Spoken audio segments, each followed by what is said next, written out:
Hey up!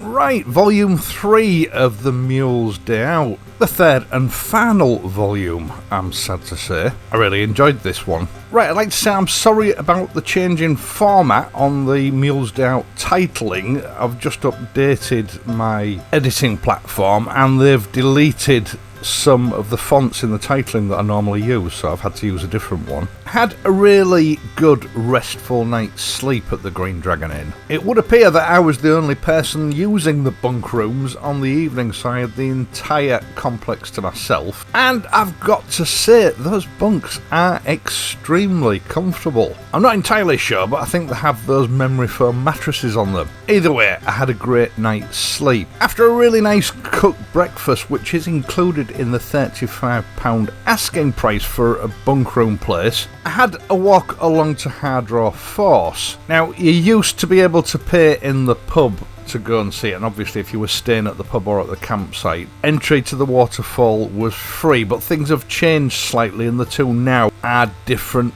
business entities. There's no camping on the actual waterfall grounds anymore, and it's £4 to get into the waterfall. Flying of a drone is not allowed on the premises, but I had a word with the guy that looks after the entrance, and he not only gave me permission but granted me access prior to the fall's opening, which I thought was very sporting of him, although I did only have a very limited time to get the shots that I wanted. Over thousands of years, Hardraw Force has gradually cut a path back, a sort of a canyon, through the side of the hill, and this place has a really magical feel about it, especially if you're lucky enough to be there on your own.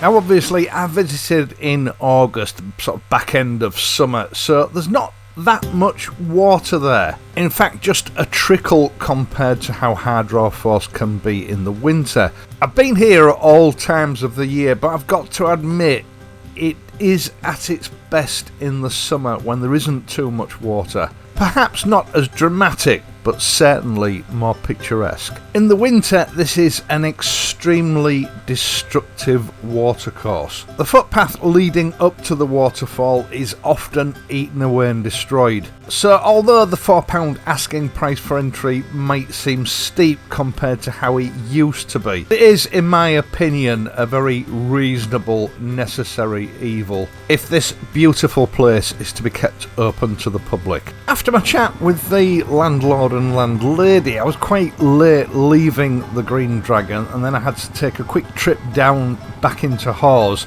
to get some super glue because I'd broken the camera mount for my action camera. The intention was to take a trip over Buttertubs Pass, a brief stop at the Buttertubs, and then ride on to the Tan Hill Inn, but it was obvious by now that I wasn't going to have time to do all of this. So I thought I would ride on, stop off at the Buttertubs Pass, get some drone shots that I wanted to take, and then decide from there what my course of action was going to be.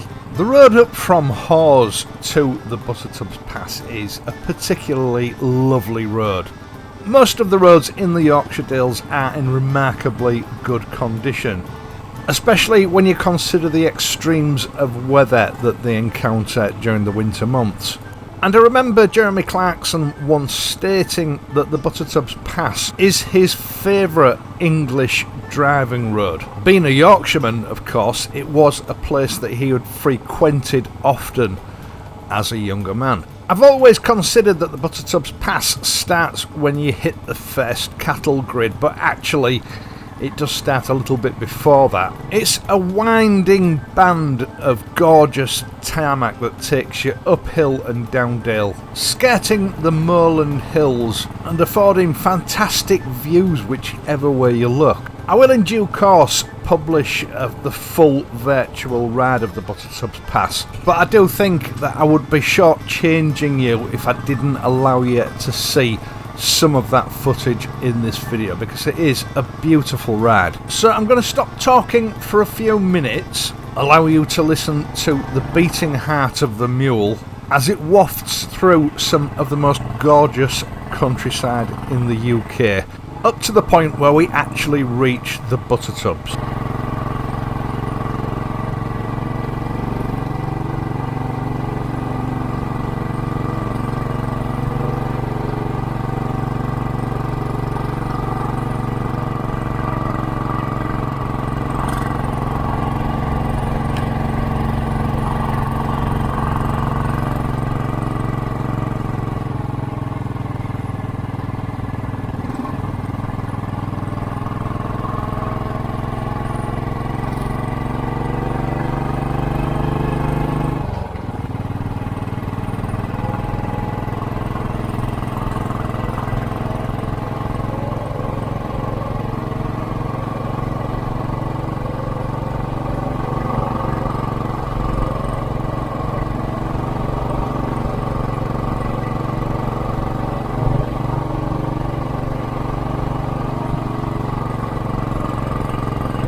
Now, the part of the road where the Buttertubs Pass actually meets the Buttertubs is a particularly treacherous one with about a 100-foot drop on one side. And of course the roads are liberally sprinkled with sheep. In most parts of this country we have concrete barriers or armco to stop riders and drivers careering off the edge to certain death in the event of a mishap. But here in Yorkshire we take a slightly more pragmatic approach.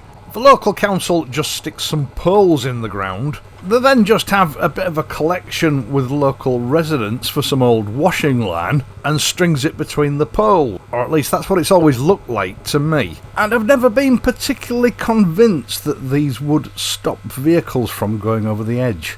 Now, the butter tubs themselves are basically two gigantic holes in the ground that go down some 30 or 40 feet, worn away by water action.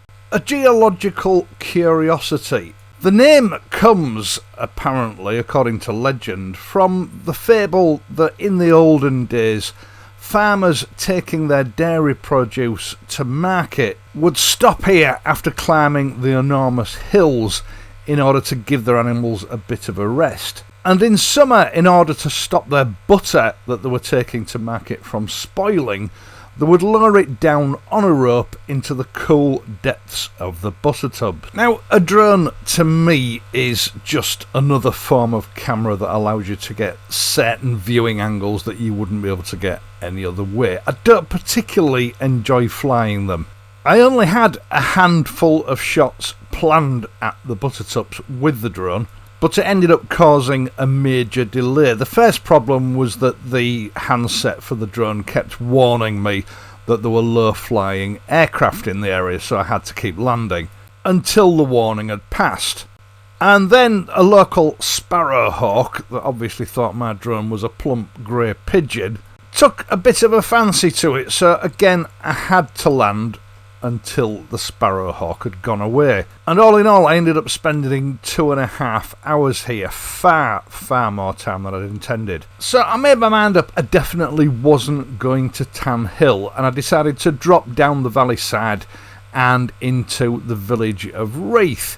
And really, apart from at the very end on my way home, everything just went literally downhill from there. Now, as I said in an earlier instalment, the roads in the Yorkshire Dales were the busiest I'd ever seen them. And although I tried to make progress where I could, inevitably on these narrow, twisting, turning roads, you do find yourself stuck behind traffic. And all too often you will find yourself stuck behind drivers who are just not physically or mentally equipped for these roads. Eventually I found myself caught behind a van on an extremely narrow road, and he had one of those drivers in front of him.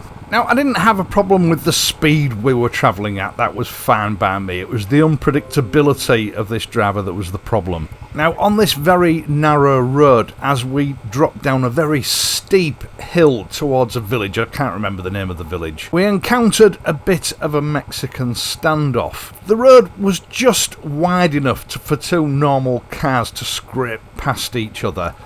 But just as that car was about to attempt to cross a very narrow and ancient bridge over the river, we came across two tour buses and no one had anywhere to go. There were about 20 or 30 cars behind me, and there were a similar number of vehicles queued up in the village behind the two buses, so no one could reverse or manoeuvre in order to accommodate anyone else. The buses couldn't reverse off the bridge because of the traffic queue behind them. No one could reverse up the hill because of the traffic behind us. Nobody was going anywhere. That is, no one apart from me, of course, because I was riding the mule, and the mule can go anywhere. I've never been so glad of being on a bike. I could literally have been stuck there for hours.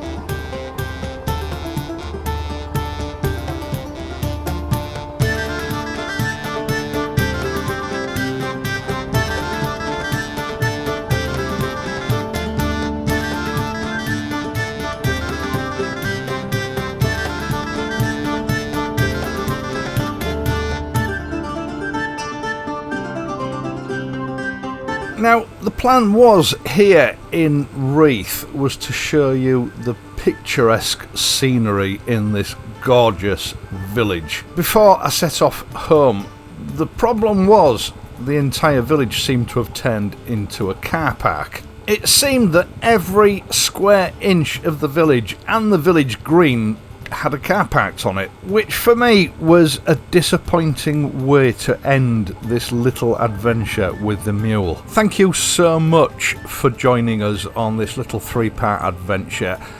I've really enjoyed it and I hope you have as well. Now, I haven't entirely finished with this adventure. I do have a couple of virtual rides to upload, and I think it might be appropriate to make a video sort of recounting my experiences of using the mule as a long distance tourer. In these 2 days we covered over 400 miles with ease. Now, if you have enjoyed this video, please leave a like and subscribe to the channel. It helps me out such a lot and I really would appreciate it. I will of course be back next week, so until then please ride safely and I'll see you soon.